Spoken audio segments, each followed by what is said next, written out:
Seja bem-vindo ao último filme da trilogia Pátria Educadora, A Guerra contra a Inteligência.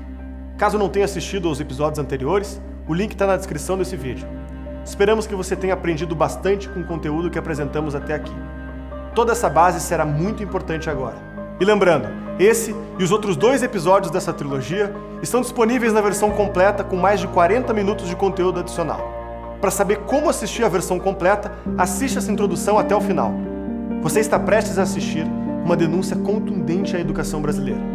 Nesse filme, vamos mostrar como funciona o sistema educacional brasileiro, por que estamos nos últimos lugares dos rankings internacionais, como o dinheiro é gasto, quem são os responsáveis, como alfabetizam os nossos filhos, o que acontece nas universidades brasileiras e o que está prestes a acontecer com a nossa educação se não fizermos nada.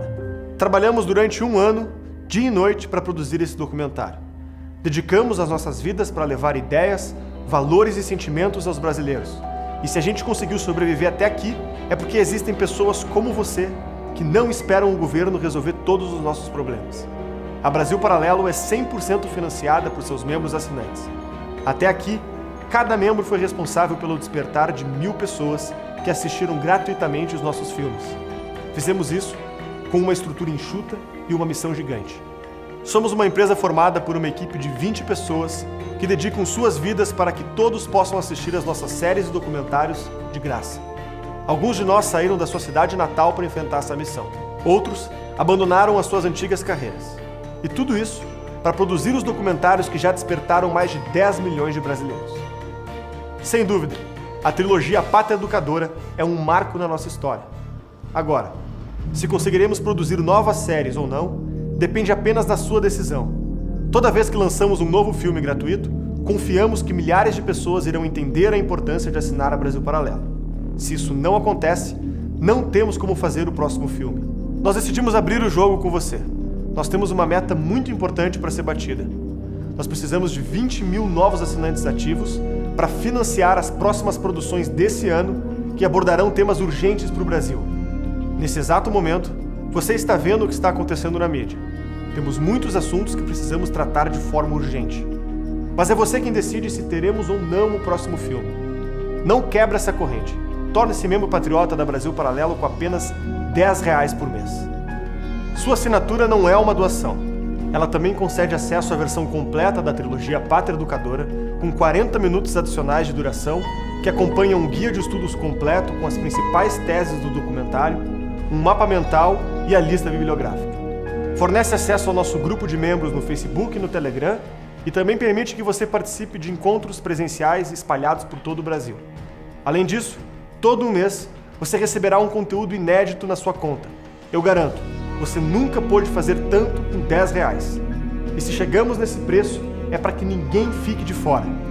Caso não goste do conteúdo que você assinou ou mude de ideia por qualquer motivo que seja, tem 7 dias para solicitar o seu reembolso, sem precisar de nenhuma justificativa. É a sua decisão que vai permitir que a gente exista e continue trabalhando pelo futuro da cultura brasileira. Precisamos provar que é possível. Antes de começar o filme, pause agora o vídeo, clique aqui embaixo no link da descrição, conheça todos os planos da Brasil Paralelo e torne-se membro com apenas R$10. Muito obrigado por sua atenção e por honrar a nossa confiança. O nosso futuro está em suas mãos. Fique agora com o último episódio da trilogia Pátria Educadora e até breve.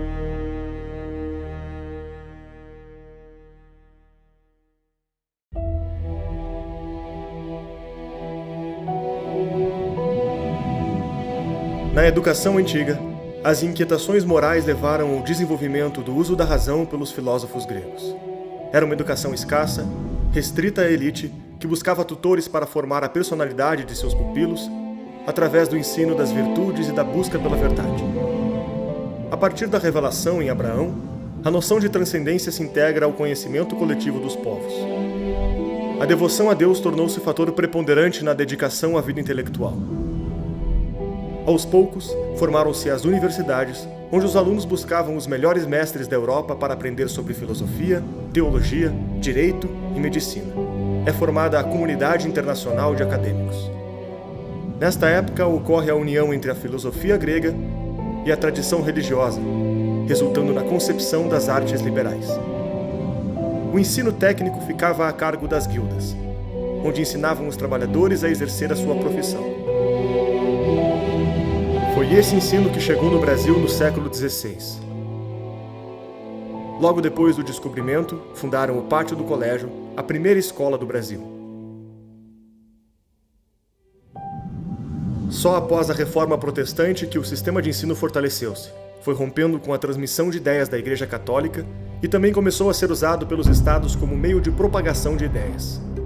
É nesse período que surge a educação compulsória, onde leis obrigavam crianças a frequentar instituições de ensino criadas pelo governo, com pena de aprisionamento caso fossem descumpridas. A Revolução Científica transforma o significado das palavras educação e conhecimento. A descoberta de padrões matemáticos e de métodos científicos entusiasma muitos pensadores a desenvolver uma nova concepção de direitos humanos.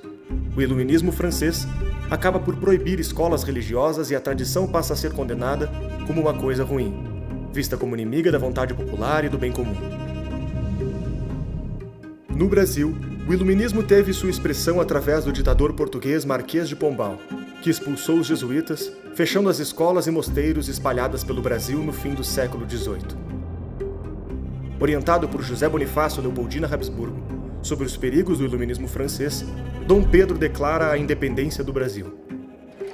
A Revolução Industrial chama os trabalhadores para as fábricas modernas, fazendo surgir duas novas grandes demandas: a mão de obra qualificada e um lugar para deixar as crianças durante o expediente. A educação obrigatória torna-se massificada para atender um número cada vez maior de pessoas e transformá-las em trabalhadores. Educação transformava-se em ensino. A busca pela verdade saía de cena e dava espaço para beneficiar a produção econômica. Observando essas mudanças, educadores desenvolvem a pedagogia nova, pautada pela filosofia pragmática, que defendia não ser capaz de conhecer a verdade e, portanto, devia adequar a verdade aos seus objetivos. O professor passou a ser visto como um incentivador, responsável por aplicar métodos para desenvolver um cidadão apto para a vivência democrática e para o trabalho assalariado. O pragmatismo foi importado para o Brasil por Anísio Teixeira e os adeptos da Escola Nova, que disputavam com as correntes católicas e comunistas o controle da educação brasileira. A partir dos conceitos propagados pela filosofia de Hegel, cada vez mais surgem novas teorias sobre o papel do Estado e das relações sociais. No século XX, essas ideologias revolucionárias irão disputar o mapa do planeta Terra, enxergando o sistema educacional como mais uma ferramenta de combate político. Na Revolução Cultural Chinesa, a escola ganhou protagonismo no combate ideológico. A pedagogia crítica visava formar os alunos como agentes transformadores da sociedade. O professor seria o libertador, que removeria o hospedeiro burguês das crianças. Essa visão se amplificou para o mundo inteiro através dos protestos na França, iniciados nos eventos de maio de 68. Paulo Freire é o grande nome a disseminar o vínculo da Revolução Cultural com a pedagogia no Brasil, estabelecendo esses fundamentos na sua maior obra, A Pedagogia do Oprimido. O que vemos hoje no Brasil é a fusão entre a educação crítica revolucionária e o ensino pragmático para o trabalho. A primeira educa o homem como agente transformador da sociedade, e a segunda, formando trabalhadores para o mercado. Na busca por uma vida escolar onde docentes almejam uma consciência revolucionária e alunos só querem conseguir um emprego, a educação brasileira foi condenada aos últimos lugares do mundo.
Todo início de ano, milhares de jovens estão começando o seu primeiro dia de aula. Só em 2018, foram registradas quase 50 milhões de matrículas em mais de 180 mil escolas brasileiras.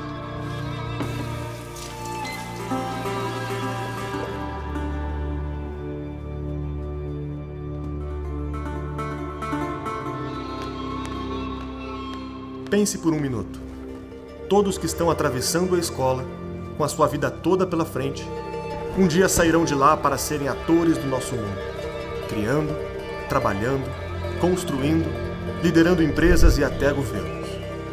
É na escola que os jovens conhecerão seus amigos, compartilharão seu caráter, o mundo e a vida, através de histórias, descobertas e professores. Entregamos para a escola grande parte da vida dos nossos filhos, para que quando não estivermos mais aqui, eles estejam preparados para nos substituir e nos superar. O problema é que no país que tem uma das piores educações do mundo, o que podia ser motivo de alegria e esperança, virou desconfiança e tristeza.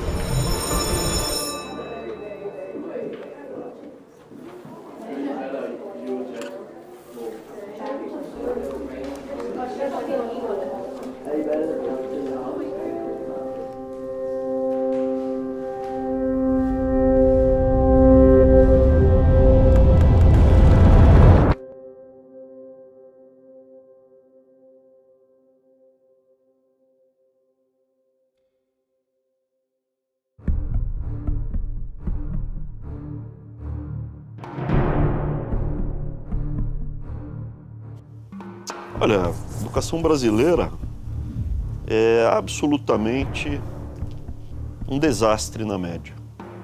Na média é um desastre. Existem exceções, mas os números falam por si, né? Contra evidências, não tem argumentos. Não é que a gente está muito pior do que a Europa, a América do Norte, Canadá. Estamos piores do que Coreia, Japão. A gente está empatado com o Peru na última posição da América do Sul. É isso que o Brasil é. E nem aluno de escola de elite. Você pega classe social por classe social, o PISA deixa isso claríssimo. Classe social por classe social, o aluno brasileiro sempre perde de lavada, né? Que raio de sistema educacional que a gente montou? Não é possível entender os nossos índices negativos e o resultado das nossas pedagogias sem o complexo sistema composto por instituições, leis e cargos que controlam a educação brasileira. É na Constituição Federal do Brasil que tudo começa. No capítulo 2, está estabelecido o direito à educação, citado mais de 59 vezes durante a Constituição. Com altas taxas de analfabetismo e uma população jovem, o governo brasileiro decidiu criar um complemento aos direitos impostos pela Constituição. A Lei de Diretrizes e Bases da Educação, conhecida por LDB. Foi só em 1996, com Paulo Freire ainda em vida, que seus discípulos e companheiros políticos aprovaram a versão da LDB que hoje vigora no país, regulando desde as creches até a pós-graduação. Tanto no setor público quanto privado. Toda a educação brasileira é regulamentada direta ou indiretamente pelo Ministério da Educação. Fundado em 1930 por Getúlio Vargas, o MEC passou a ter um orçamento anual de mais de 100 bilhões de reais, coordenando objetivos educacionais e sendo o principal ponto de referência da educação nacional. O MEC é um colosso. Dos 600 mil funcionários do governo federal, 300 mil estão no MEC. Os controles, contratos, cada enxadada que você dá, você acha um cadáver aqui. A gestão da educação infantil, fundamental e média que acontecem nas escolas é feita pelas secretarias e conselhos. Essas secretarias e conselhos atuam em nível estadual e municipal. Nenhuma escola existe sem essa autorização, e as que existem são obrigadas a seguir as suas regras. Elas orientam e coordenam o sistema educacional através de pedagogias, tecnologias, questões técnicas e financeiras. Na segunda metade do século XX, o Brasil deu passos expressivos na universalização das matrículas. Mais de 99% das pessoas em idade escolar estão matriculadas nas escolas. Acontece que o problema da qualidade desse ensino nunca foi resolvido, nem enfrentado. Até 2019, o Brasil sequer topava participar do principal teste internacional para medir o analfabetismo funcional, o PIRLS. Com 3 meses de governo do PT, eu fui a um seminário em Brasília, patrocinado pelo MEC, que se chamava Avaliar para Quê? Um monte de gente, a claque toda pronta lá para corroborar uma mesa que botava em questão de maneira clara todo o processo de avaliação brasileiro. Se você falar, olha, é para alfabetizar o menino aos 6 anos, lendo 60 palavras por minuto, tem muito pouco espaço.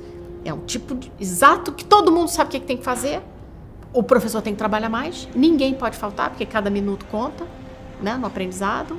Então você reduz a margem de manobra para os grupos que se apoderaram para a educação brutalmente, só que o custo, o capital político você tem que queimar, torrar, incinerar para fazer isso, é brutal, ninguém quer pagar esse custo. E é isso que explica o lado político de nós não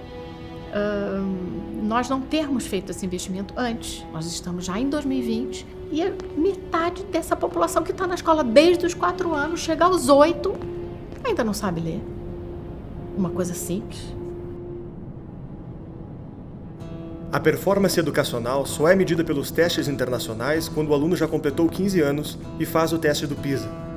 Quando chega a hora da prova, o resultado é claro. Quando eles criaram o PISA, era uma maneira de medir qual era o futuro da força de trabalho, né? Então, aos 15 anos, na maioria dos países da OCDE, terminava a educação obrigatória. Então, você, olha, vamos medir aqui, porque daí eu sei, ele pode fazer ensino médio ou não, né? Mas eu sei qual é o nível de preparo da mão de obra dos países da OCDE. Os alunos brasileiros, desde 2000, fazem o PISA e eles não evoluíam. A nota é daquelas de eletrocardiograma de morto, entendeu? A variação não é estatisticamente significativa. Quando discutimos o problema na sociedade, o argumento mais frequente é o da falta de investimento.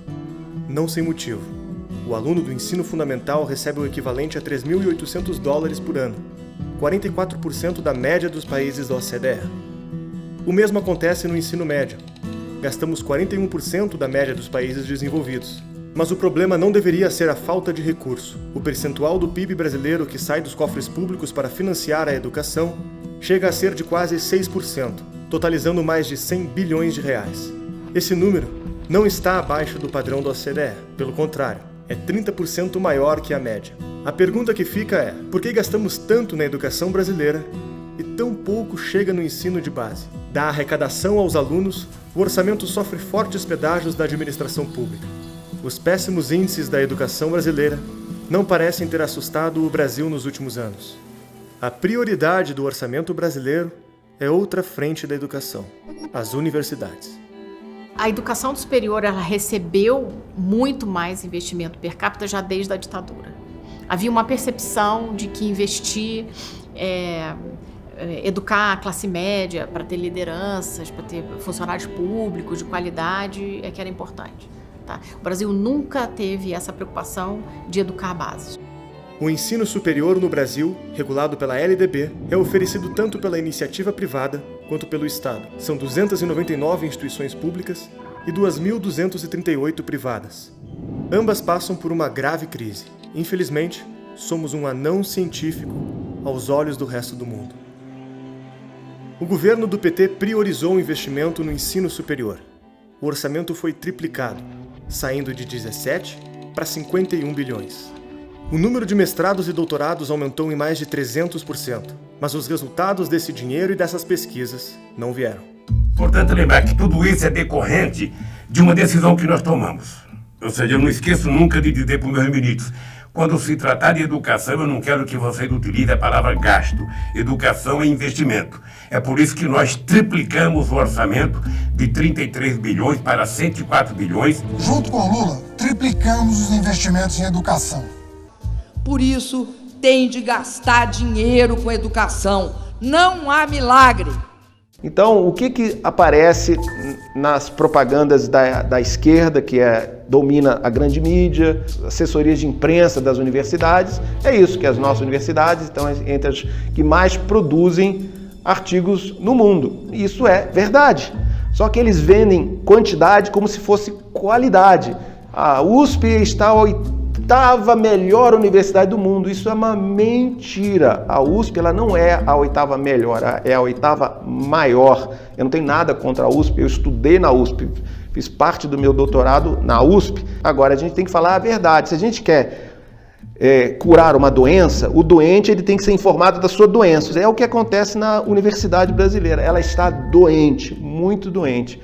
De fato, em quantidade, USP está em 8º lugar. Mas se a gente pega a posição no ranking de 2018, a Universidade de São Paulo está em 780, tá? Então, se você pegar a lista das 1000 maiores universidades do mundo e for passando lá no mouse, é uma experiência que causa dor. Você não encontra em nenhuma universidade brasileira. Você chega na 710, você encontra a Universidade Federal de Santa Catarina no ranking de 2018. Em algumas áreas a gente está caindo ano a ano em relação ao primeiro lugar do mundo, né? Quer dizer, o Brasil investe muito e apesar disso o impacto cai. Se for uma lista de 70 países, por exemplo, a gente está em 58 em impacto, né? E muita gente me critica e fala, mas você está comparando com a Singapura. Singapura é uma potência, todo mundo sabe. A Suíça, ou a Dinamarca, né?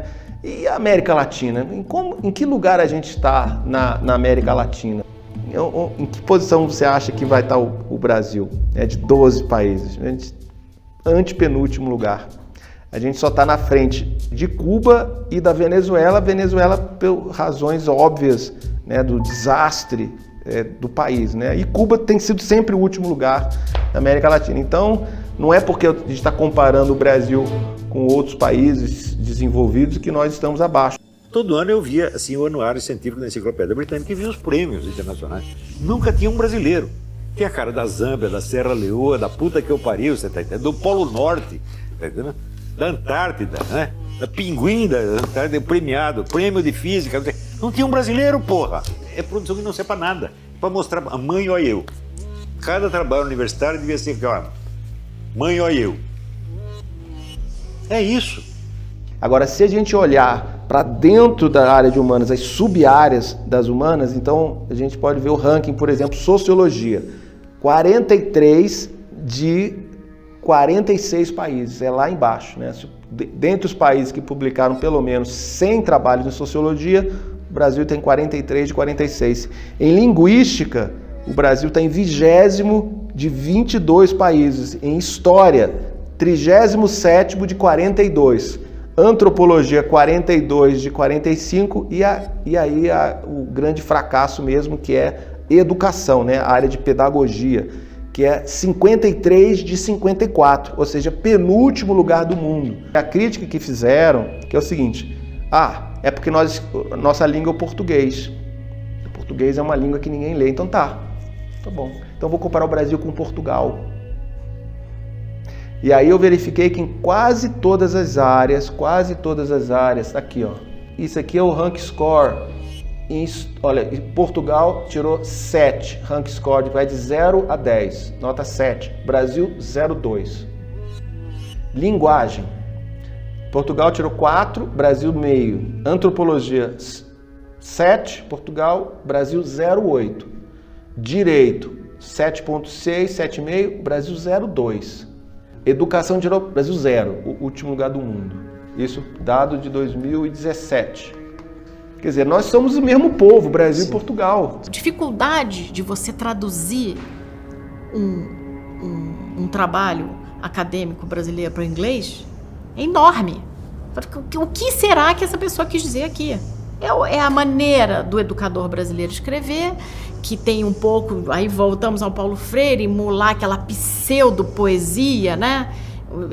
Quando você está escrevendo um texto que supostamente é para ser técnico. Analisando o impacto da produção brasileira, científica, verifiquei que países que investiam a mesma quantidade de dinheiro em pesquisa e desenvolvimento em relação ao PIB tinham produção muito maior que a nossa. E recentemente eu atualizei esses dados, né, fazendo uma análise de mais de 60 países, e a gente chegou num grupo de países, né, como por exemplo a Irlanda, novamente, a Estônia, que investe em torno de 1,2%, 1,3% do PIB em pesquisa e desenvolvimento e tem impacto muito maior que o Brasil. Agora, o que é problemático quando a gente vê países que investem muito menos, por exemplo, o Chile investe 0,35% do PIB em pesquisa e desenvolvimento. E o impacto da pesquisa chilena é substancialmente maior que o nosso. As nossas universidades federais estão entre as mais caras do mundo, em dólares. Então, evidentemente, não é questão de recurso. Se a gente pegar o PIB do Brasil, né, e extrair quanto que é 1,3% do PIB investido em ciência, tecnologia e desenvolvimento, dá em torno de 100 bilhões de reais. Quando procuramos nas plataformas de pesquisa, fica fácil encontrar exemplos de trabalhos ideologicamente enviesados, pouco lidos e pouco citados. Muitos apresentam pautas que os brasileiros jamais imaginariam que foram financiadas pelo dinheiro público. Na Universidade Federal da Bahia, uma estudante apresentou uma tese questionando se sapatos têm sexo, referindo-se às metáforas de gênero de lésbicas de baixa renda. Na mesma universidade, outro estudante teve seu mestrado financiado para produzir uma pesquisa autoetnográfica, analisando a prática de sexo oral entre homens dentro do banheiro de uma estação de trem. O valor da bolsa foi de R$20 mil do dinheiro público. Na Universidade Federal de Juiz de Fora, um dos temas aprovados pelo mestrado foi Por onde andam os gogoboys de Juiz de Fora? A produção científica brasileira internacionalmente não existe. Ela simplesmente não é mencionada. Ninguém lê esta merda. E vai ler para quê? Para perder seu tempo? O prejuízo que as universidades dão ao Brasil são muito maior do que a corrupção, né? Você pega todos os roubos de dinheiro público, a universidade é pior. A linguagem academicista e romantizada esconde o vazio e a promiscuidade do financiamento estatal. Uma vasta quantidade de trabalhos acadêmicos vão desde categorias pornográficas até a relativização da pedofilia. Enquanto o sistema público privilegia produções acadêmicas que não contribuem com as demandas sociais, áreas de vital importância ficam em segundo plano. Uma coisa que me chama a atenção é a quantidade de vagas destinadas para ciências sociais. Eu não estou nem falando da infinidade das ciências humanas, mas sim das ciências sociais. Aqui na Universidade Federal do Rio Grande do Sul, da onde eu sou egresso, são 100 vagas para o curso noturno e 60 vagas para o curso diurno. São 160 vagas por ano. E aí tu vai perguntar, pô, Conrado, mas que bom que tem muitas vagas, eu fico muito feliz também. O problema é que é discrepante em relação a outros cursos, por exemplo, engenharias, tem 20 vagas, algumas delas, engenharia de alimentos, engenharia de energia, né? A gente questiona tanto a importância da energia hoje, tem 21 vagas. Engenharia hídrica, o Brasil, o maior recurso natural é a água, 21 vagas. Odontologia, noturno lá, 21 vagas. Até curso de fonoaudiologia, 21 vagas. Biotecnologia, 20 e poucas vagas. Biomedicina, 20 e poucas vagas. E aí nas ciências sociais nós temos 160 vagas. Por que disso? Na minha visão, a parte mais triste disso é que entram 160 estudantes a cada ano e se formam muito pouco. Na proporção da formatura das ciências sociais, tem diversos cursos junto ali, relações internacionais, história, filosofia, ciências sociais. No ano passado se formaram 60. Não só das ciências sociais, de toda a gama das ciências humanas, só 60. Desse universo geral que a gente conta aí, com quase 500 estudantes que entram por ano, 10% conseguem chegar no final, dentro de uma seriação. O que me choca nesse ponto também é saber o porquê disso, porque é dinheiro alocado.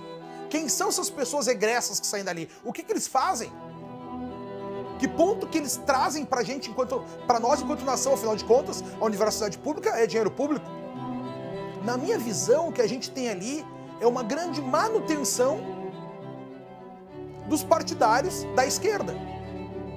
Porque porque eles estão estudando, nunca se formam, recebem bolsas, o investimento é maciço nesse setor e estão formando professores que fazem a continuidade desse pensamento. Mas se você olhar hoje em dia, o que você precisa para você entrar numa faculdade superior, uma universidade, né? Em função do resultado na prova do Enem, né? Se você não tiver, digamos, 600 pontos, você não consegue entrar numa universidade pública, mas você consegue entrar na faculdade de pedagogia. Né? Então ela começou a recrutar um pessoal, né, que chega com um capital cultural muito limitado. O maior problema é que nós tivemos professores mal formados e estes professores eles não estão capacitados para nos levar a um novo salto intelectual, um novo salto de qualidade na formação de alunos. Normalmente esses cursos, eles têm um argumento, que é aquela nota final que tem que entrar, né, muito baixo. Por exemplo, as ciências sociais, a densidade do curso noturno é 1,60. Eu me pergunto, para aí, a cada 3 candidatos, 2 vão entrar? Não são nem 2 pessoas concorrendo por uma vaga. Para mim, tem muitos cursos, cara, que me parece que a pessoa está fazendo só para justificar para o pai que está estudando. O custo de cada universitário brasileiro é de quase $15 mil por ano. Isso significa que, mesmo estando nos últimos lugares de todos os rankings que medem a qualidade da graduação e da pesquisa científica, continuamos investindo no 16º universitário mais caro do mundo. Gastamos mais do que países com resultados expressivamente melhores, como Itália, Portugal, Espanha, Israel e muitos outros. A própria CDE recomenda que o Brasil gaste menos com o ensino universitário. Em 2018, a instituição divulgou uma pesquisa intitulada Economic Survey Brasil. Na página 30, o relatório alertava que o país gastava um percentual do PIB maior do que a média da OCDE e não obtinha resultados, que era importante parar de incentivar investimento nas universidades e focar na educação de base, como creches, ensino fundamental e médio, que estavam desatendidas.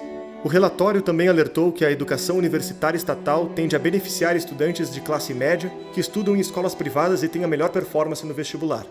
A pergunta que fica é, por que sonegamos todas essas informações? O que foi que aconteceu? Você tem essas duas vertentes de política educacional. A de acesso, que é para gastar, e a de qualidade, que é para trabalhar. Né? Mas percebeu-se que dar mais diploma tinha ali um benefício político importante. Né? Alta população jovem no país, muitos eleitores, muita gente, as famílias dessas pessoas, primeira geração. Então, o apelo político de você mandar as pessoas para a universidade é brutal. A gente viu no que deu.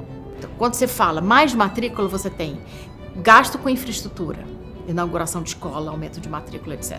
Gasto com contratação. Então, os professores gostam dos sindicatos mais ainda. Né? Gasto com material, editoras, etc. Então, você gasta mais e todo mundo fica feliz.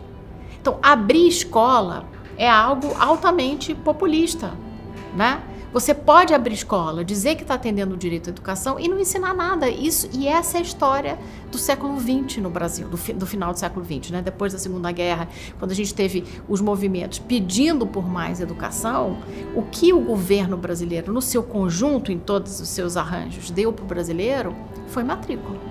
Você abre um monte de campos, dá emprego vitalício com segurança para não sei quantos mil professores, né? Sem nenhuma cobrança de qualidade. E tem, por outro lado, um apelo que chega a ser pecuniário, porque quanto mais professor trabalhando em universidade federal, mais contribuição sindical você tem, mais contribuição para o partido você tem. A opção, obviamente, de um governo que tem como uma das principais bases políticas o sindicato docente, nunca vai optar pela política de qualidade. Isso é um dado. Para universalizar o acesso à universidade, o governo criou o FIES, um programa que fornecia financiamento de até 70% do valor de cursos superiores, desde que houvesse um fiador para garantir o pagamento. Durante o governo Lula, o plano foi ampliado e flexibilizado. Em 2010, o FIES já cobria 100% do valor do curso e não pedia mais garantias. O novo fiador seria um fundo do próprio governo, que emprestava o dinheiro e também era o garantidor de crédito. Ou seja, o que nós fizemos? O governo passa a ser fiador. O Banco do Brasil empresta os recursos e o governo passa a ser o fiador, e por isso que o FIES passou um programa de sucesso internacional que eu acho que não tem nenhum país do mundo com o sistema de financiamento e com o sistema de garantia que o Brasil oferece hoje aos estudantes. Entre 2010 e 2013, o número de inscritos no programa aumentou 448%, e o custo do FIES saiu de 1 bilhão para quase 14 bilhões de reais. Mas o volume de matrículas na rede privada só aumentou 13%. Por quê? A pergunta deu origem ao escândalo conhecido como a farra do FIES, que constatou que as próprias faculdades estavam estimulando alunos já matriculados a fazerem um financiamento, parando de pagar a mensalidade e transferindo a dívida para o governo. Para o aluno, era financeiramente vantajoso. Para a faculdade, eliminava o risco de inadimplência. Para o governo, aumentava sua popularidade. O sistema estava montado. O PT também destinou mais de 3 bilhões de reais para o ProUni, onde não era necessário devolver o dinheiro, e 13 bilhões para o Ciências Sem Fronteiras, que financiava estudantes viajando ao redor do mundo. As grandes empresas educacionais cresceram exponencialmente durante o período. O Grupo Croton, que atingiu o cargo de maior empresa de ensino superior do mundo, saltou a sua receita líquida de 734 milhões para 5 bilhões de reais. Dos 3 milhões de estudantes que participaram do FIES, 2,8 milhões ainda estão em débito com o governo federal. Os juros cobrados também foram subestimados, pois contavam com 10% de inadimplência, quando o calote foi de mais de 50%, gerando um rombo de 77 bilhões de reais, segundo o relatório do próprio Ministério da Fazenda. A dívida depois que essas pessoas ficaram, né, a frustração de continuar sendo balconista, apesar de ter um diploma de direito, etc e tal, a gente está vendo agora o que também, né? O custo está vindo agora e a resposta também está vindo agora, né? E o FIES, a partir de um certo momento, virou uma máquina de transferência de dinheiro público para o privado, né? Quantos grupos financeiros fizeram a festa no Brasil, né? Com essa criação, com um mercado que abriu de repente, com a maquininha garantindo o pagamento. Como essa conta é paga? Os estados e municípios entregam 20% do que recebem em impostos para um fundo que rege o dinheiro destinado à educação básica, chamado Fundeb. O governo federal adiciona 10% de todo o valor arrecadado pelo fundo. Esse dinheiro é redistribuído pelo país de acordo com o número de alunos de cada região. Mas na hora de distribuir esse dinheiro, a tarefa fica com outro fundo, chamado FNDE. Nesses dois órgãos se concentram grande parte do orçamento da educação brasileira. Há um estudo do TCU, do Tribunal de Contas da União, que avalia o impacto dos riscos das instituições federais no Brasil, avaliando como baixo risco, médio risco, alto e altíssimo risco. O MEC, suas autarquias, instituições e órgãos associados, nenhuma delas está considerada como de baixo risco, todas como de alto ou altíssimo risco. Especialmente a FNDE, que é uma espécie de banco do MEC que distribui os recursos da União para estados e municípios. E a partir do momento que esse recurso sai da União, ele se pulveriza, e esse é um dos núcleos da corrupção no Brasil, é quando ele sai do FNDE e vai para as dezenas, centenas, milhares de municípios brasileiros, né? Os indícios que a gente descobriu, se realmente aquelas investigações fossem levadas ao fim, elas teriam potencial para fazer cair a República. É um caso que iniciou na Assembleia Legislativa de Pernambuco, uma CPI que foi iniciada lá. Há relatórios vastíssimos sobre essa questão. Eles constataram que cerca de 1/3 dos diplomas expedidos por universidades particulares no Brasil contém irregularidades, chegando a ponto de até ter falsidade documental mesmo. Há alguns relatos de pessoas que estudaram durante 6 meses, 1 ano e saíram formados como pedagogos. Olha a gravidade disso. Estão formando outras pessoas que também não terão a mesma aptidão para formar outras pessoas. Então a gente está tratando aí de uma geração inteira de pessoas ineptas para exercer a profissão para a qual eles se propõem, né? Então é um número muito grande, são mais de 500 mil diplomas expedidos nessa condição. Há um outro caso também muito emblemático e também de conhecimento público notório, que é relativo ao Pronatec. O Sistema S recebia algumas vagas para fornecer esses cursos técnicos, e essas vagas não eram necessariamente providas, ou seja, havia um acerto no final de cada ano. O Sistema S falou: MEC, eu preciso de 100 vagas. O MEC fornecia 100 vagas e cada vaga dessa tem um valor. Só que no meio do acerto, digamos assim, o Sistema S fala: precisamos de mais 20, 30 vagas. e também cobrando desses valores. Com as apurações, identificamos que havia ali vagas duplicadas, que havia uma série de questões ali, pessoas com CPF inexistente também, em tese, provendo essas vagas, e cada uma delas, como eu falei, gerando valores astronômicos, né? No final do ano de 2018, o Sistema S exigiu do MEC o pagamento de 60 milhões sobressalentes em relação ao valor que havia sido acordado, né? Então, para ter ideia, o plano até começou em 2011, mais ou menos. Então, de 2011 a 2018, a gente buscar todos esses valores é uma quantia bem alta. Cada enxadada que você dá, você acha um cadáver aqui. Tem muita coisa errada que foi feita. Toda vez que a gente pega uma, a gente encaminha para o Ministério Público com a Polícia Federal. Documenta e mostra. Tem trabalho para os próximos 40 anos aqui. A quantidade de coisa errada que a gente vê aqui é colossal. O dinheiro de pesquisa universitária passa por 2 órgãos públicos, a CAPES e o CNPq. O CNPq é ligado ao Ministério da Ciência e da Tecnologia e financia pesquisas tecnológicas relacionadas à inovação. A CAPES é ligada ao MEC e fica responsável por todos os outros mestrados e doutorados.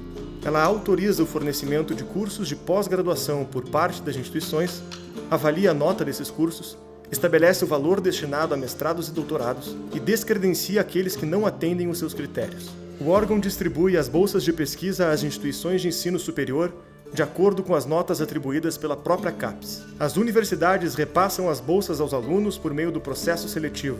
O aluno tem que ser aprovado no programa e algum professor precisa aceitar ser o seu orientador. O percentual de mestres e doutores que compõem o corpo docente do ensino superior brasileiro ultrapassa os 80%. Então a pós-graduação brasileira, que ninguém está preocupado, porque acha isso é coisa de gente rica, pós-graduação, gente que tá com tempo sobrando, mas não é não. A pós-graduação brasileira está relacionada a pelo menos 50% da economia brasileira passou direta ou indiretamente pela pós-graduação. Porque o agrônomo passou pela pós-graduação, não ele, mas o professor dele fez pós-graduação, né? O engenheiro teve um professor que fez pós-graduação, todo mundo que teve algum contato com a universidade está ligado direto ou indiretamente à pós-graduação. E quem controla a pós-graduação? A CAPES.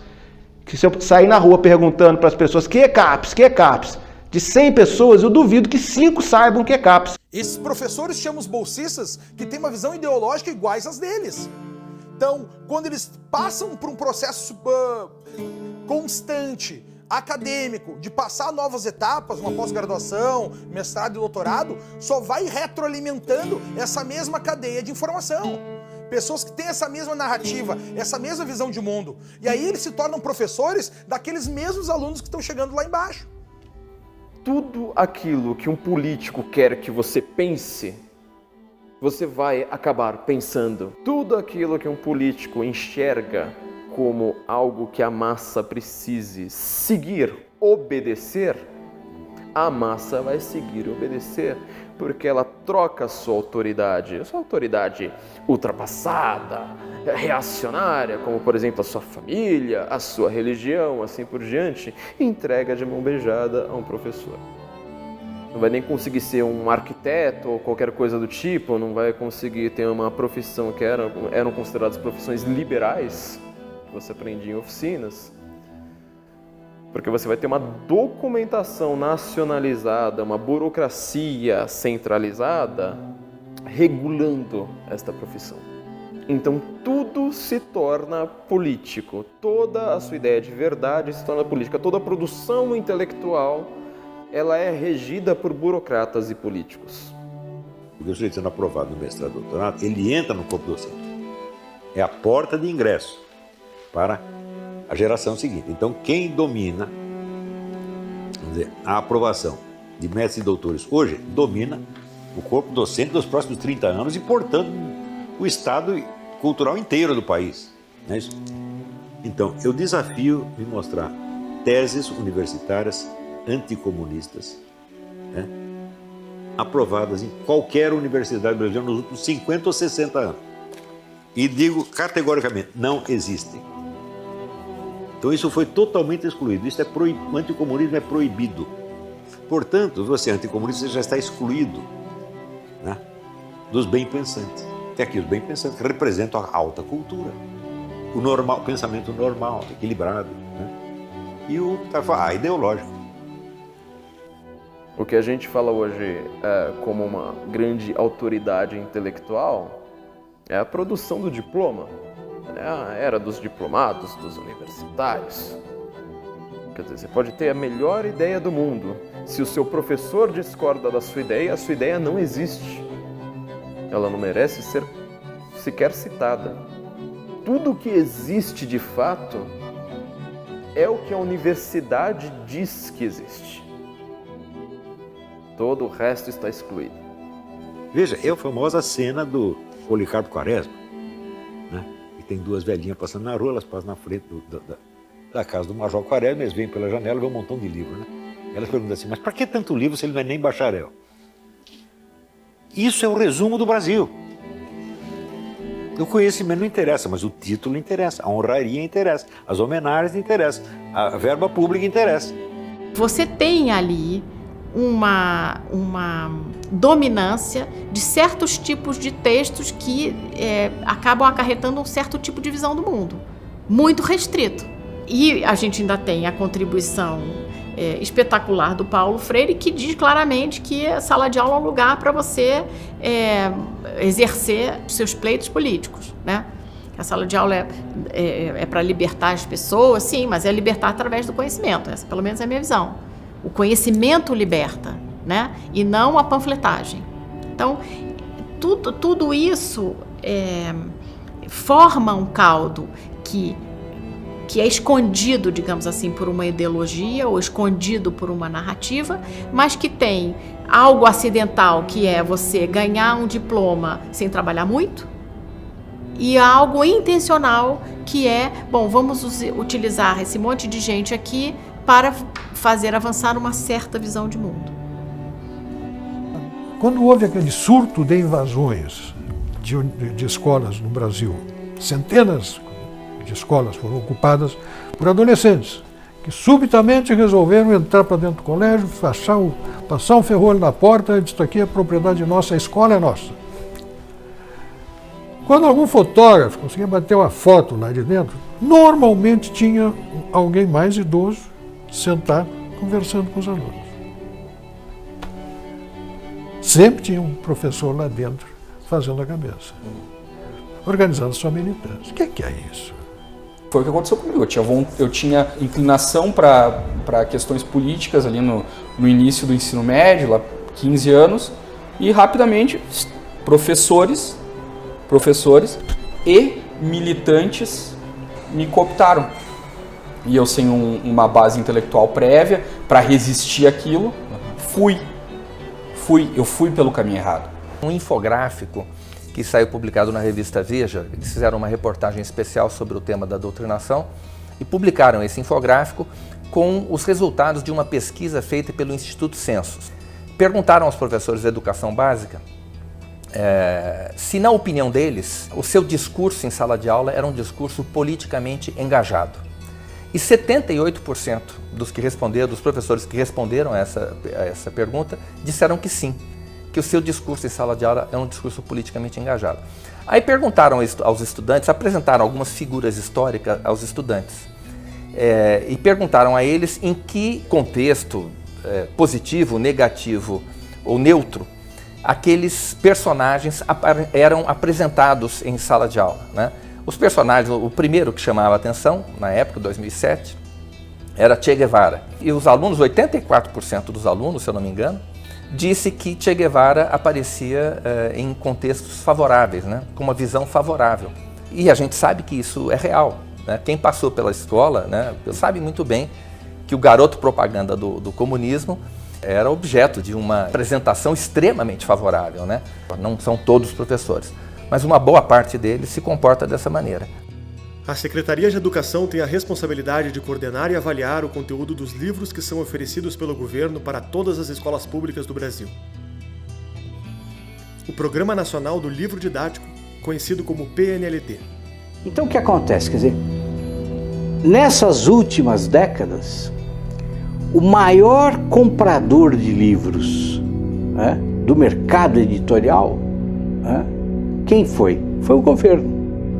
Quer dizer, o governo, então, com as compras fenomenais que ele faz todos os anos, para distribuir os livros paradidáticos nas escolas.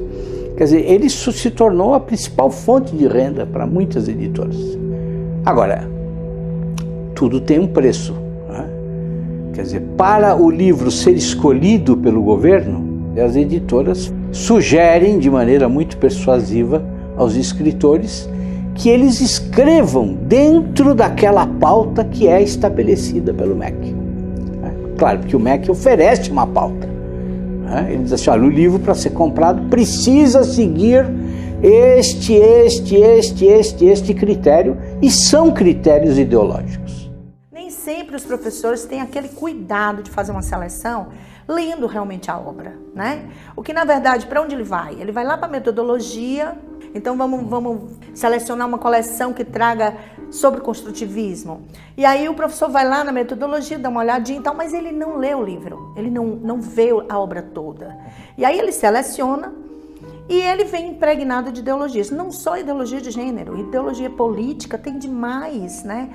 A escola adotou aquele livro paradidático, as crianças estão lendo e de repente uma mãe se dá conta de que na obra existe a descrição de um estupro. É um garoto, a história de um garoto, né? Onde o nome é O Cobrador, o texto, né?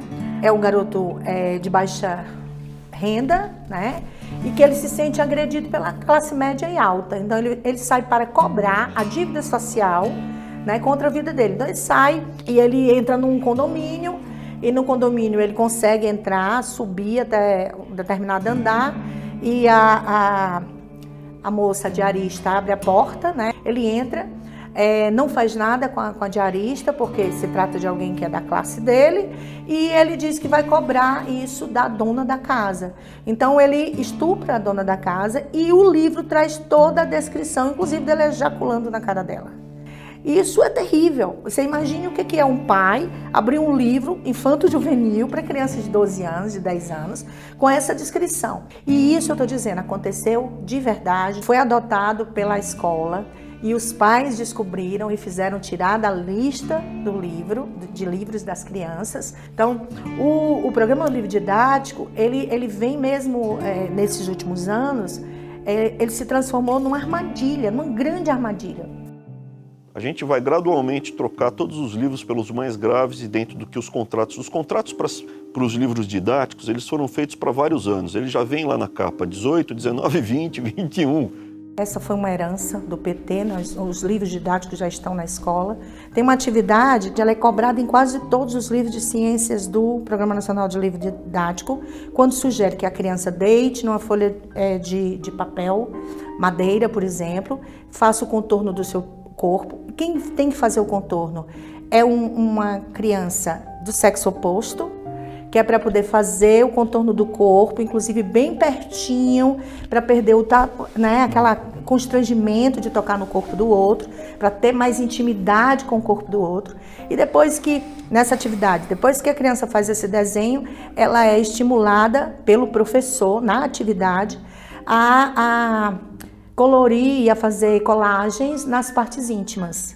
E a criança tem que escrever os apelidos das partes íntimas. Em outras palavras, alfabetizar a criança a partir do nome das partes íntimas. Então a criança começa a se sexualizar. São várias as obras que são indicadas no encarte do professor dos livros do Programa Nacional de Livro Didático, onde, por exemplo, existem livros que sugerem que a criança pegue um espelhinho e olhe as suas partes íntimas e descubra quais as partes que lhe dão mais prazer. Então é uma coisa assim que a gente é explícito, não há o que esconder. Quer dizer, a minha grande desconfiança com relação a professores que se põem a falar de sexualidade com as crianças é, afinal de contas, por que eles gostam de fazer isso? Sim, é claro que você deve ensinar que as pessoas são iguais perante a lei, é claro que você deve ensinar aparelhos reprodutivos, é claro que você tem que ensinar riscos de doença.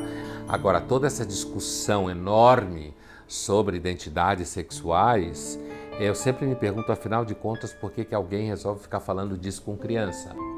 Encontraremos dinâmicas como, por exemplo, a chamada massinha, que é aplicada para crianças e que tem como grande objetivo uma dinâmica escolar em que os alunos, com massas de modelar, eles irão formar os órgãos reprodutores de homens e mulheres.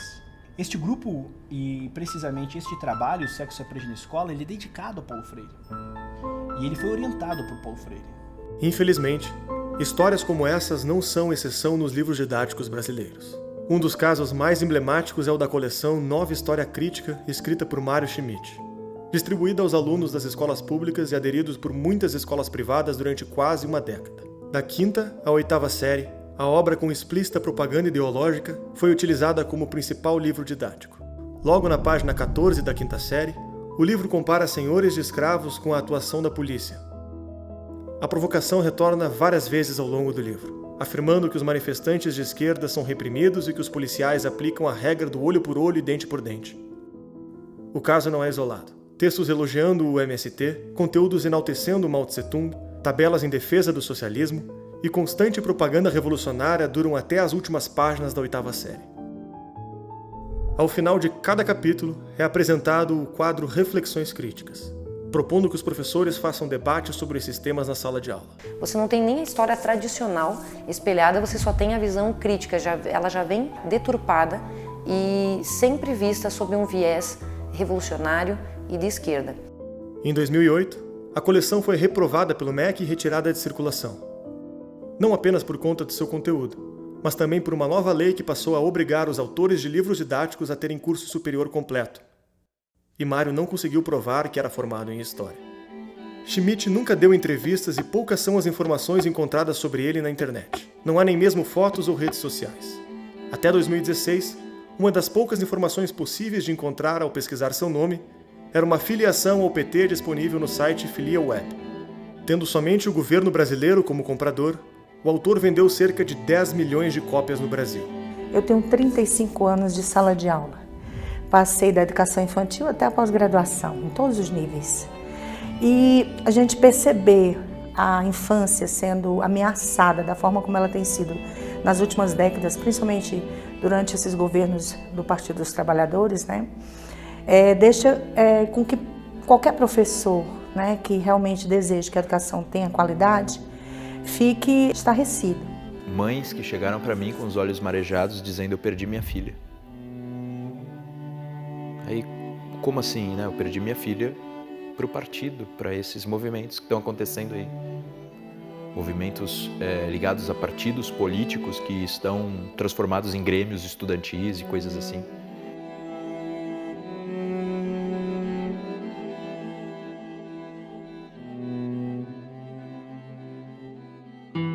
No âmbito universitário, existe uma perseguição ideológica feroz. Ao contrário de ser esse ambiente plural, democrático, que a esquerda diz, apregoa, isso não é verdade. E como a universidade nos últimos anos vem se afastando dos anseios da sociedade, muitos professores relatam casos de perseguições ideológicas.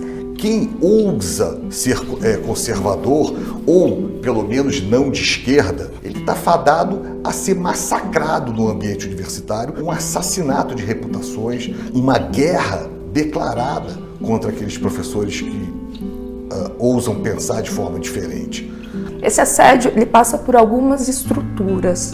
Ele começa primeiro através do silêncio, através de um bom dia que você não recebe, mas depois esse assédio se dá de formas mais ativas. Eles fazem assédio moral, ameaçam, alijam do processo universitário. Por exemplo, se um professor quer uma bolsa, né, ou quer uma verba para pesquisa, eles boicotam, eles não deixam que esse pesquisador consiga tal verba. Ele é cortado, a verba é cortada, as horas aulas são cortadas para aquele professor.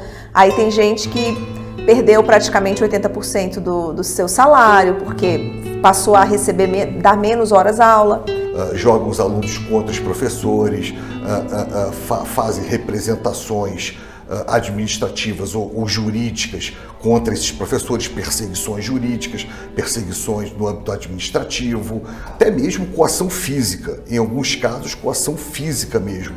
De não deixar o professor sair da sala, dizer que ele só saía dali num corredor polonês, ou que ele ia apanhar quando saísse, fazendo exigências, né? Com a conivência da reitoria, em alguns casos. Em 2010, 37 reitores de universidades federais lançaram um manifesto chamado Educação, o Brasil no Rumo Certo. Todos eles assinavam que o período do governo Lula ficaria registrado na história como aquele em que mais se investiu em educação pública, e complementavam que o Brasil encontrou o rumo nos últimos anos, graças aos programas implementados pelo governo Lula, com a participação decisiva e direta de seus ministros, destacando o nome do ministro Fernando Haddad.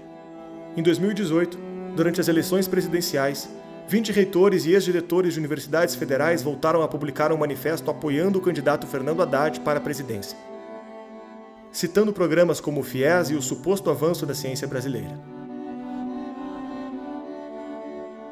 Os rankings utilizados no manifesto para divulgar o aumento do resultado levavam em conta a quantidade de pesquisas publicadas pelas universidades, mas ignorava sua qualidade e seu impacto.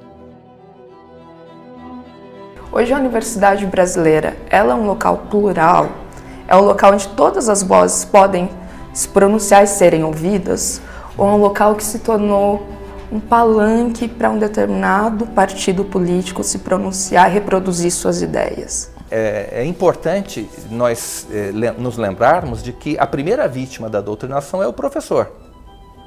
Ele é que vai passar este legado para os seus alunos.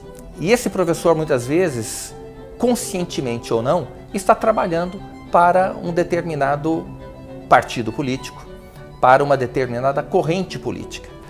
O conceito que o PT tem de educação está ligado com Paulo Freire.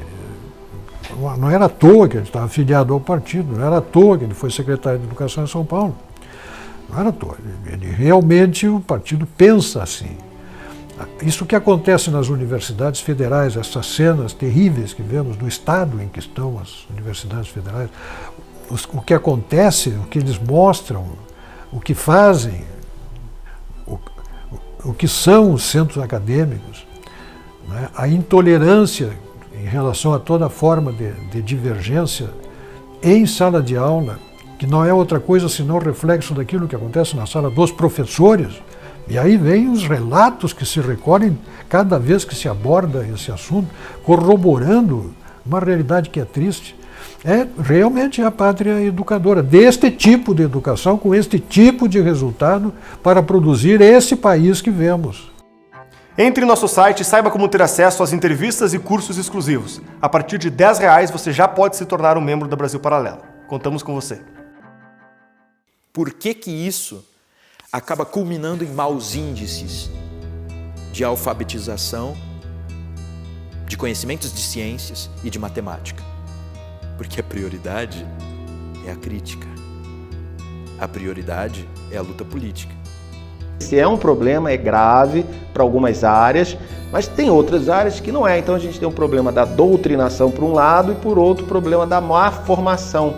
Então tem cursos, por exemplo, em engenharia, que a gente tem o problema da má formação. Alunos que entram no curso de engenharia no primeiro ano não sabem regra de 3.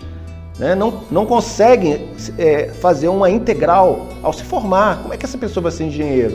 Então, esse é um problema da má formação. A burrice brasileira é uma coisa que nunca aconteceu no mundo. Você pega um país que durante 50 anos você não produz uma obra de literatura notável nenhuma.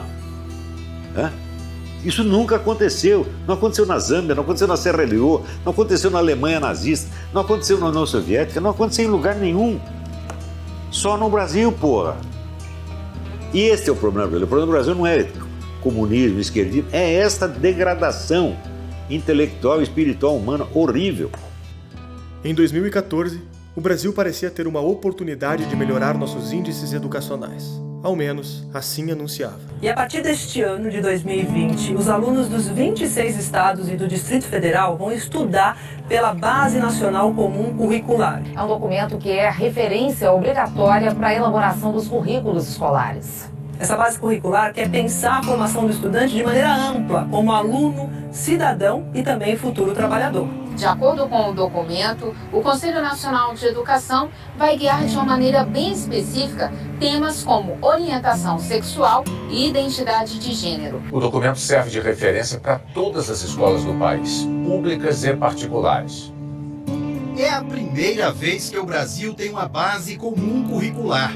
A base também terá impacto na formação de professores, na compra de livros didáticos e na elaboração de exames em larga escala. Isso tudo é a base para a construção de um currículo mais afinado de norte a sul do Brasil.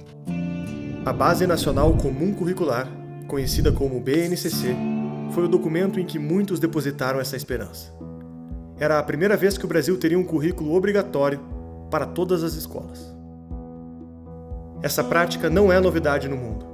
Muitos dos países desenvolvidos a adotam como forma do governo padronizar e controlar a educação básica. Em países como Inglaterra, Finlândia, Portugal e Coreia do Sul, o currículo nacional obrigatório estabelece um mínimo que cada escola deve lecionar, permitindo a personalização da maior parte do currículo. Grande parte desses currículos entendem que o básico é a alfabetização, as ciências exatas e os objetivos de aprendizagem. Em alguns outros países, como nos Estados Unidos, a ideia de um currículo unificado gerou intensos debates. A tradição americana de forte liberdade federativa fez com que alguns dos estados não aderissem ao currículo. O currículo obrigatório parece ser uma balança em que os governos escolhem um dos lados: mais liberdade das escolas e menor controle da qualidade, e menos liberdade das escolas e maior controle da qualidade. No Brasil, não foi necessário fazer essa escolha. Abrimos mão da liberdade sem perseguirmos a qualidade. O documento aprovado não seguiu as boas práticas de currículo comum dos países desenvolvidos. Tem duas coisas, né? Uma é uma ignorância mesmo, né? Fazer o currículo é uma das coisas, um currículo bem feito, das coisas mais difíceis que tem, porque você tem que conhecer muito bem a disciplina e organizar a estrutura, como você descreve o desenrolar daquela disciplina para um professor, para ajudar ele no planejamento, de uma maneira muito detalhada. Quando você olha um documento de um país desenvolvido, e esse exemplo, eu volto ao exemplo de ler com fluência de 60 palavras por minuto no primeiro ano, você olha em volta e fala, olha, acabou. Então, fulano, que está há 40 edições vendendo o livro que nunca vai chegar nesse padrão, vai deixar de vender, né? Então, você tem a pessoa, todo mundo que estava trabalhando lá na base, olhando, bom, o custo para você implementar uma base realmente de qualidade significa que os meus amigos, todos aqui que estão aqui me ajudando a escrever essa base, vão perder espaço. Aí não vale a pena. Então, junta a fome com a vontade de comer. Dá um trabalho desgraçado para você fazer a base, né? E vai ter um grupinho extremamente poderoso que vai sair prejudicado. Qual é a chance disso acontecer? Nenhuma. Foi o que aconteceu. Ao contrário de currículos que estabelecem metas e conteúdos básicos para o essencial, a BNCC usou 600 páginas para descrever todas as disciplinas, em todos os anos. O documento descreve várias vezes o tipo de aluno que gostaria de formar, transformando o documento em um gabarito de visão de mundo e reduzindo significativamente a margem de liberdade da escola. Você veja, o grande educador americano John Taylor Gatto, ele descobriu o óbvio. Ele diz, você só ensina para o sujeito o que ele quer aprender. Se ele não quer aprender, ele não vai aprender. Então, você tem que pegar as pessoas e dar a elas a oportunidade da educação, não a obrigatoriedade da educação. Então, o que eles chamam de democratização da educação é uma imposição tirânica. Quer dizer, você está amarrando a mão do cara e dizendo que é um direito dele. É aquela ideia do governo centralizador, onde você vai planejar todos os passos do cidadão. Por que é que não se atém a coisas que são mínimas, mas essenciais? Por que é que tem que haver uma ementa colocada para cada uma daquelas coisas que serão ensinadas? E o que é que resguarda uma instituição particular ou instituição que tem um viés cristão de ensino, de que nessas coisas que são demandadas que você ensine, existam coisas que são contra os princípios que você abraça? Então é o Estado avançando aí os limites. Em um dos sites da BNCC, podemos explorar a matriz do currículo que será implementada em todas as escolas do país. Dentro de cada etapa de ensino, temos a disciplina e a série. Em cada disciplina há os temas, os objetivos de conhecimento, as habilidades que serão trabalhadas e, por fim, o que o aluno deve aprender. No primeiro ano do ensino médio, na disciplina de Ética e Cultura, encontramos a ideologia de gênero e sua agenda. Dentro da área na prática, a escola deve fazer os alunos terem contato com indivíduos que escapam à lógica cisgênero. Ainda nessa disciplina, o aluno entrará em contato com novas formas de parentalidade contemporânea. Outra questão trabalhada na disciplina de Ética e Cultura do primeiro ano do ensino médio é o conhecimento e funcionamento do tráfico de drogas. Na disciplina de Geografia, temos a xenofobia, o racismo e o fascismo agrupados no mesmo objeto de conhecimento. Assim como nos livros pedagógicos de Mário Schmidt, a atuação da polícia militar e o genocídio negro aparecem lado a lado. Em Sociologia, encontramos descritos como principais movimentos sociais do Brasil a organização Movimento Sem Terra e a Movimento dos Trabalhadores Sem Teto. Dentro do mesmo assunto, observamos algo inusitado. 2 tópicos falando sobre o papel dos movimentos sociais no processo de impeachment de Fernando Collor e Dilma Rousseff. O que está diferente entre os dois? A palavra impeachment, para o caso de Dilma, está entre aspas. O que os autores do currículo querem dizer com isso? Encontramos no documento conteúdos como os padrões de beleza em corpos gordos, padrões de gênero e heteronormatividade nas sociedades burguesas. Afinal, qual o objetivo desse currículo comum que será obrigatório para todas as escolas? Então, isso é a centralização, né, de uma visão de federação nossa que é totalmente desfigurada. Resultado, nós temos Base Nacional Curricular Comum, Lei de Diretrizes e Bases da Educação, Exame Nacional do Ensino Médio, Enem. Tudo no Brasil é único, é unificado, é centralizado, é federal, são leis próprias para aquele setor, mas com efeito e impacto nacional. Eu não sei se em Cuba tem um negócio assim. O Estado educando meu filho, não quero mais isso. Não quero doutrinas de Estado ou orientações de Estado, não quero... quero ele livre, quero ele um pensador livre. E o Estado falha tremendamente nessa entrega. Não é do interesse do Estado um pensador livre. O meu maior medo como pai não é que a minha filha aprenda que Che Guevara foi bom. Se ela aprender isso, ela vai chegar em casa, vai conversar comigo, eu vou dizer para ela que é mentira, vou mostrar para ela que é mentira. Eu não estou preocupado com isso. Agora eu estou preocupado que ela não tenha uma consciência individual, que ela não tenha um eu desenvolvido ao ponto de ouvir aquilo e duvidar, e vir falar comigo, e ir atrás, ou ir atrás por si só, ir atrás por ela mesma. O papel da escola é ensinar a ler, a escrever. Você ensina a escrever, ensina a fazer conta, ensina a química, ensina a física. Quando você vê uma criança de 2, 3, 4 anos fazendo algazarra na rua, se atirando no chão, você fala que criança mal educada. Quem educa é a família. Nos conteúdos que temos em comum com o currículo de países desenvolvidos, também não seguimos as boas práticas. Usamos metas pouco claras, não temos objetivos quantificáveis e os prazos são mal definidos para as metas educacionais. Tudo isso afastou o currículo brasileiro de casos bem-sucedidos como Finlândia, Coreia do Sul, Inglaterra e Portugal. Países que usam com sucesso o currículo comum para progredir nos índices internacionais, descrevendo suas metas e seguindo um modelo que abandonamos. E aí você lê os documentos de Portugal e encontra lá os indicadores de fluência para cada ano. Tá? As crianças têm de ler uma quantidade específica de palavras, palavras isoladas por minuto, pseudo-palavras e textos. A má formação criou um problema cíclico.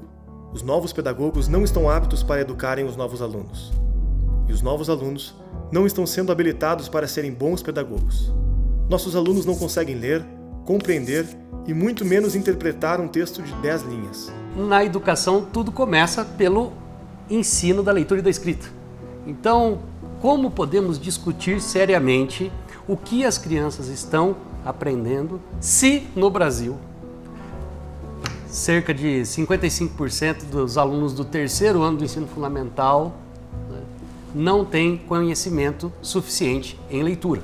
Ou seja, nós estamos diante de um quadro em que os alunos não aprendem a ler. Então veja, primeiro você precisa, na educação, consolidar a aprendizagem da leitura. Primeiro, a criança aprende a ler para depois ler para aprender.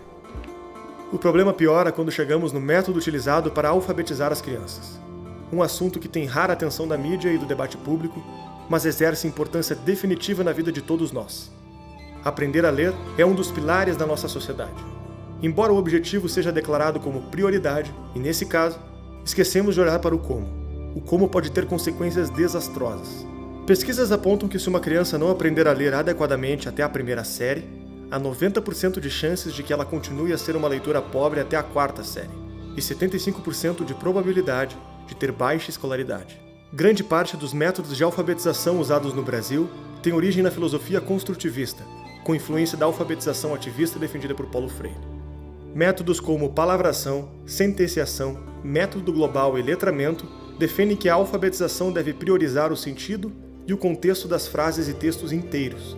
Esses métodos lecionam diretamente através dos significados, interpretações e críticas, com a proposta de facilitar o aprendizado. Já os métodos mais tradicionais, como fônico e silábico, consideram que antes de capturar significados e contextos, o aluno deve aprender as menores unidades linguísticas, os grafemas, os fonemas e as sílabas.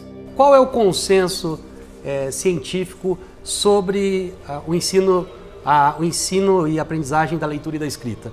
É que nos sistemas de escrita alfabéticos, naqueles países cujo sistema de escrita é alfabético, a melhor forma de ensinar crianças, jovens e adultos a ler é por meio da explicitação das relações entre grafemas e fonemas, entre letras e sons. Porque isso é uma exigência do próprio sistema alfabético de escrita. O alvo do sistema alfabético são os fonemas. O nosso português é uma língua fonética, ela se pronuncia como se escreve, praticamente, poucas exceções. Enquanto que países que têm uma linguagem atroz, como a Finlândia, que as palavras parecem sopas de letrinhas, de consoantes, onde houve uma carência de vogais lá, e eles utilizam o método fônico com extremo sucesso. Esses países que têm se destacado no teste, eles começam a alfabetização bem cedo, exatamente porque se utilizam de uma metodologia diferente daquela que é aplicada aqui no Brasil. Então essa é uma área que precisa realmente ser revisitada para que a gente possa progredir na esfera educacional.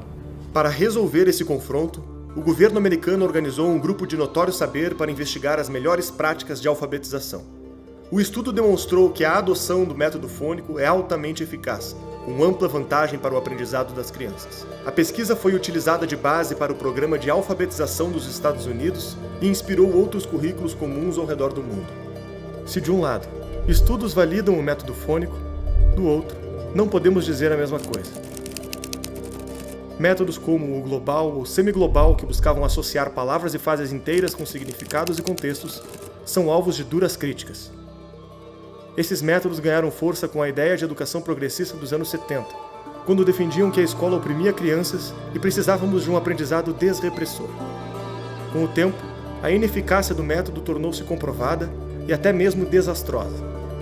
O neurocientista francês Stanislas Dehaene, autor do livro Os Neurônios da Leitura, demonstrou que esse tipo de alfabetização ativava áreas do cérebro que não eram as responsáveis pela leitura. Não se tratava de alfabetização, mas de uma ilusão que as crianças sabiam ler por associarem palavras com imagens. A demonstração definitiva veio com a mensuração dos resultados. No final da vida escolar, crianças que aplicavam as práticas de aprender através do sentido das palavras obtinham péssimos resultados quando comparadas com alunos alfabetizados por métodos tradicionais. O efeito desse resultado fez com que a França proibisse o uso desses métodos para alfabetizar crianças. Mas a essência desses métodos e a filosofia construtivista ainda persistem com outro nome: letramento. O letramento é um componente da alfabetização nascido na Califórnia, de um movimento intitulado Whole Language. A proposta era adicionar nos métodos de alfabetização uma ideia muito parecida: aprender a ler do todo para a parte, com base em textos e não com consciência fonética, dando valor à função social da linguagem e à realidade do aluno. Esse movimento virou lei pelo estado da Califórnia, que aplicou a metodologia em todas as escolas, levando a um desastre educacional. O estado que estava nos primeiros lugares dos Estados Unidos em leitura, em pouco tempo passou para os últimos lugares. O mesmo aconteceu em Israel, fazendo as universidades fecharem os centros de letramento. Se na Califórnia e em Israel o fracasso foi prontamente identificado e corrigido, no Brasil, décadas de estragos educacionais causados pelo construtivismo parecem não ter sido bastante para afastá-lo do nosso sistema educacional. Quando o Brasil começou a desenhar a Base Nacional Comum Curricular, dispensou não só grande parte dos estudos vigentes e seus cases, também dispensou o quórum de notório saber. A BNCC foi discutida entre pressões políticas, sindicatos, fundações e populismo. O resultado foi deixarmos o componente fônico em segundo plano e a prioridade ficou para o letramento, termo que aparece 51 vezes na BNCC e foi importado dos experimentos ideológicos fracassados por Magda Soares, que admite defendê-lo em conjunto com a visão de Paulo Freire. O motivo da vantagem dos métodos tradicionais é simples. Imagine que você é um programador. Você precisa programar um site. Se você tiver uma imagem clara na sua cabeça sobre como deve ser esse site, basta escrever na linguagem da programação e você irá chegar no site imaginado. Para que o site saia exatamente como pensou, precisa dominar os componentes da linguagem para manuseá-los e conseguir chegar no resultado imaginado. A mesma coisa acontece com a música, que também é uma linguagem. Se você quer expressar uma melodia e compô-la do zero, como fazer? Você precisa conhecer as notas musicais para colocá-las na ordem e no tempo correto e chegar no resultado desejado. As menores unidades de cada linguagem são a matéria-prima para construir a sua mensagem. Mas como fazer o site ou a música que você imaginou sem dominar a programação e as notas musicais? Você precisa copiar estruturas de outras músicas e outros sites que já estão prontos e provavelmente chegará em um resultado diferente de sua ideia, pois terá que adaptá-las às estruturas pré-prontas que você está copiando. A mesma coisa acontece com a alfabetização. Sem dominar os grafemas, os fonemas e as sílabas que compõem a linguagem, você não domina o idioma e não está livre para se expressar do zero. A sua capacidade ficaria comprometida. Em vez de usar os recursos disponíveis no seu idioma para costurar a melhor forma de expressar suas ideias, você precisa adequá-las a um conjunto limitado de significados e expressões que você aprendeu anteriormente. Este é o motivo da briga dos métodos tradicionais da alfabetização contra os métodos que ganham espaço no Brasil a partir de Paulo Freire. É aqui que entra a importância de ler os clássicos da literatura. Hoje em dia, apenas propor essa leitura pode gerar incômodo. A educação brasileira acostumou-se com a ideia de que essa é uma prática elitista e desnecessária. As principais correntes pedagógicas praticadas no Brasil defendem que o aluno deve se alfabetizar a partir de textos informativos, que contextualizam-no na sua condição de mundo. Quando olhamos nos testes internacionais, o resultado é diferente. No mesmo exame do PISA em que ficamos nos últimos lugares em leitura, o relatório demonstra que alunos que leem obras ficcionais têm um resultado 12 vezes superior do que os alunos que trabalham com textos informativos. Alunos que leem obras ficcionais várias vezes por semana também têm um desempenho 3 vezes maior do que aqueles que leem com menos frequência. Os testes deixam claro, textos ficcionais são mais importantes no aprendizado que textos informativos. A gente ouve muito essa expressão, temos que combater o eurocentrismo. O que quer dizer isso em termos práticos? É tirar do cânone os clássicos gregos, os clássicos da Idade Média, temos que democratizar o currículo. O que é democratizar o currículo? É facilitar o currículo, é baixar o nível do currículo. Uma coisa que eu vi muitas vezes ser repetido, aquela educação antiga e tradicional, ela é enganadora. Ela é má, ela é rígida, e ela é elitista e ela é dominante. Ela é das classes dominantes para submeter as classes dominadas. E aí você vai a Portugal e encontra obras clássicas no primeiro ano do primeiro ciclo, no segundo ano, no terceiro ano e assim por diante. Então uma criança em Portugal, né, numa escola pública, lê Ulisses, lê as fábulas de Esopo, lê ou isto ou aquilo de Cecília Meirelles no segundo ano. Eles dizem que as crianças devem ler textos clássicos porque os textos ficcionais, as narrativas ficcionais, elas exigem muito mais da memória de trabalho do leitor. Porque ao ler um texto, uma narrativa ficcional, você precisa memorizar uma série de elementos para acompanhar aquela narração. Então, as características da personagem mudam de uma página para outra, de um capítulo para o outro, o cenário, enfim. Há mudanças contínuas, uma série de elementos que precisam ser armazenados para que você acompanhe a história. E esses leitores vão ser bons compreendedores de textos, tá? Muito mais do que aqueles leitores especializados. Você não pode educar uma pessoa com base em textos científicos. Não é possível isso, porque texto científico, por definição, tem correspondência bionívoca entre signo, significado e referente. Você tem um vocabulário estabilizado, né? Os significados uniformes e permanentes. Ora, a linguagem corrente não é assim. Você tem a sutileza, você tem a mudança de significado conforme o contexto, e é nesse tipo de leitura que você tem que treinar. Se você aprendeu a ler lendo o livro científico, você vai ser analfabeto funcional para sempre. Você tá entendendo? A ciência, claro, a ciência é difícil de aprender, mas a linguagem científica ela é mais simples do que a linguagem corrente. Está entendendo? Porque é sempre correspondência bionívoca, é a linguagem uniforme, né?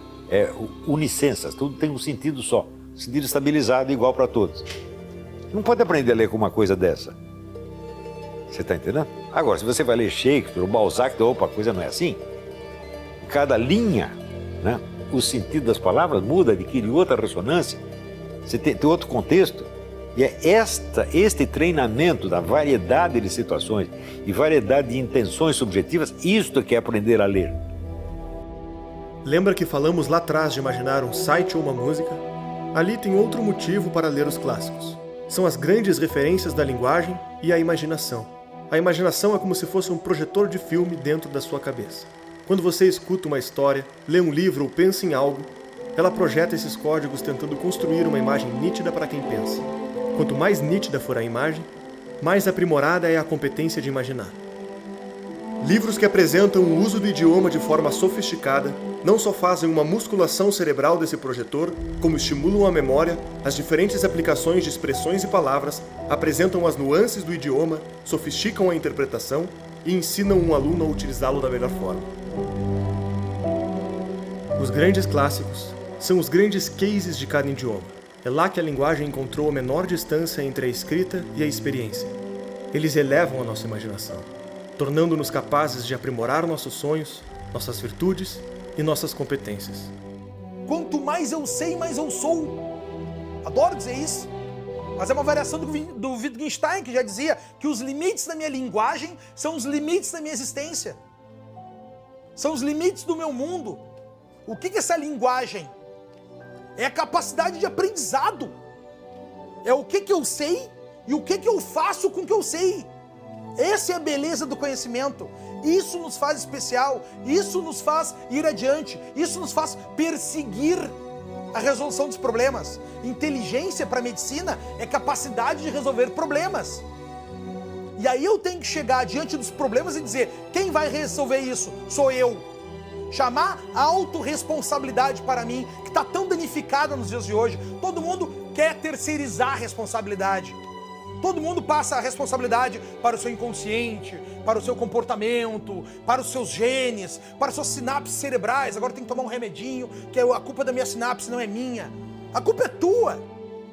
Se tudo isso pode ser considerado um ponto importante desde o início do aprendizado, mais na frente o problema se agrava. Deixa de ser apenas individual e começa a ser social. O analfabetismo funcional impacta grande parte dos brasileiros. Mas o que é analfabetismo funcional? Termo muito utilizado e pouco explicado. O idioma é composto por uma trindade. O signo, que é a palavra que remete a uma ideia, por exemplo, um lápis. O significado, que é a definição dessa palavra. E o referente, que é a coisa existente, o que ela se refere no mundo, o lápis concreto. O analfabeto funcional tem profunda deficiência em correlacionar esses componentes. Ele tem 3 principais dificuldades. Primeira, ele pode conhecer a palavra e até mesmo a sua definição, mas se vir o fenômeno real na sua frente, sente dificuldade de correlacioná-los. Por exemplo, uma pessoa que conheça a palavra inveja, mas quando alvo de inveja ou invejando alguém, não é capaz de correlacionar as coisas, ou talvez aplique mal as palavras, chamando de inveja fenômenos diferentes, que não correspondem com o seu significado, como medo, raiva e admiração. Esse sintoma impede a boa compreensão de textos e até mesmo a interpretação do que outras pessoas dizem, fazendo tomar conclusões erradas sobre a mensagem que está recebendo. Segundo, o analfabeto funcional também pode ser incapaz de fazer o contrário, converter os referentes, as experiências reais do mundo, em signos insignificantes, não conseguindo se expressar através da fala e da escrita. Esse sintoma é responsável por intensa turbulência na vida pessoal e profissional, confinando as experiências, ideias e percepções da vítima dentro dela mesma. Na incapacidade de se comunicar adequadamente, o analfabeto funcional fica preso dentro de si. E o problema mais grave: em função dessas duas deficiências, o indivíduo não consegue navegar pela linguagem, nem utilizá-la para compor a sua forma de se expressar. Resta copiar o uso de signos insignificantes que ele assiste os outros utilizarem, mesmo que desconheça o referente. Ao longo do tempo, o analfabeto funcional desenvolve uma histeria. Na incapacidade de ir do mundo real aos símbolos, e dos símbolos ao mundo real, ele passa a descartar a necessidade do referente, da própria realidade. A partir desse momento, ele está apto a acreditar no que diz e no que escuta, mesmo que não diga respeito a nada concreto. A substituição da realidade por signos vazios faz com que eles sejam preenchidos como crenças, fundindo-se à sua própria personalidade. E quando algo confronta qualquer coisa que ele diz ou pensa, sente que a sua estrutura de crenças está sendo atacada. O sujeito não entendeu o que ele está lendo. Quer dizer, ele, claro que sabe ler, em princípio, mas não tem a compreensão de texto equivalente ao nível da profissão que ele exerce. Você está entendendo? Quer dizer, chega, por exemplo, sei lá, a general, e ele tem a capacidade de leitura de um recruta. Uma sociedade de analfabetos funcionais constitui um grande risco. As pessoas copiam a opinião das outras sem tentar verificá-las na realidade. Emitem opiniões sobre muitos assuntos, passam a acreditar em praticamente tudo o que dizem, passam a sentir o que dizem e passam a querer agir de acordo com seus sentimentos, criando sonhos, projeções, ambições e militando de acordo com a carga emocional e a aprovação social dos seus discursos. Uma vez que as pessoas estão cada vez menos aptas a dizer alguma coisa sobre a realidade, elas estão mais indefesas para aderir ao primeiro movimento político que exige delas alguma ação que faça sentido, alguma ação que tenha um conteúdo emotivo, que dê algum sentido para a vida. Podemos pegar palavras presentes no debate público para dar exemplos. Instituições, democracia, fascismo. Muitas pessoas as usam sem saber o que são. Aqui essas palavras de fato se referem. Como se organizam no mundo concreto, qual o histórico e os agentes que as envolvem, e o que as diferenciam de fenômenos semelhantes, ou até mesmo, completamente diferentes. Muitas dessas pessoas nem sequer têm familiaridade com essas ideias, mas as articulam por mera imitação. Interpretam os discursos de acordo com a carga emocional que as palavras carregam.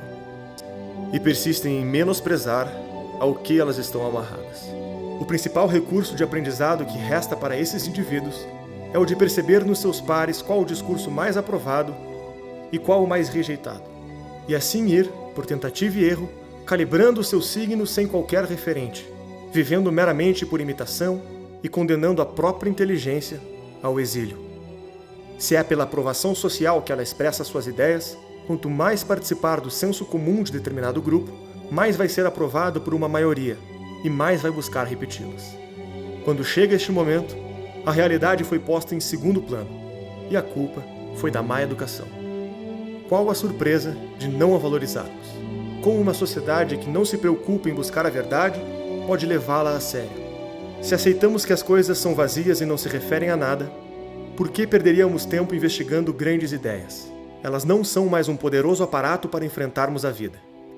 Em uma sociedade de analfabetos funcionais, foram reduzidas a um discurso vazio em que jamais poderíamos acreditar.